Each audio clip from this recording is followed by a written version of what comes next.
మరోవైపు శ్రీచరణ్ తండ్రి దుర్గా ప్రసాద్ కూడా ఈ మిస్టరీపై టీవీ9 తో మాట్లాడారు. కొడుకును వెనకేసుకొచ్చేందుకు ఆయన ఏమాత్రం ఇష్టపడలేదు.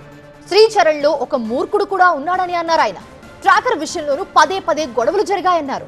ఆ విషయంలో శ్రీచరణ్ పై తన భార్య చేయి చేసుకున్నది నిజమే అని చెప్పారు దుర్గా ప్రసాద్.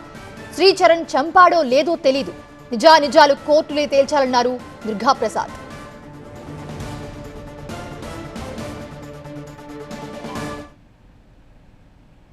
కూడా మీ అబ్బాయిని వాళ్ళ మదర్ అబ్బాయి శ్రీచరణ్ తల్లి అతనికి 2-3 సార్లు ఆ అమ్మాయి గురించి దెబ్బలాడ సరిగ్గా ఉండరా అని చెప్పారు కూడా అని చెప్తున్నారు. కొట్టారు కూడా దేనివల్ల ఏమో అవన్నీ ఇది ఎవరిని ఏమనలేం కదా. ఇప్పుడు అలాగని కోడల మీద ఎగబడలేం కదా. అందుకని సర్ది చెప్పాము. ఒకసారి ఈ ట్రాకర్ పెట్టినప్పుడే ఈ ఇన్సిడెంట్ అంతా ఫైనలైజ్ అయిపోయాక వచ్చాడు మా ఇంటికి ఢిల్లీ. వచ్చినప్పుడు ఏమిటి ఇలా జరిగింది, వాళ్ళంతా ఇలా అంటున్నారా అని అనేసరికి కొంచెం అరగంటగా సమాధానం చెప్పేసరికి ఈడ్చిపెట్టి కొట్టేస్తుంది ఒకసారి. అది కూడా వాళ్ళ అత్తమావుల ముందే. ఎఫ్ఐఆర్ ఫైల్ అయిన తర్వాత శ్రీచరణ్ స్విచ్ ఆఫ్ చేసుకున్నాడు, పారిపోయాడు అనేది ప్రధానంగా ఆరోపణ చేస్తున్నారు.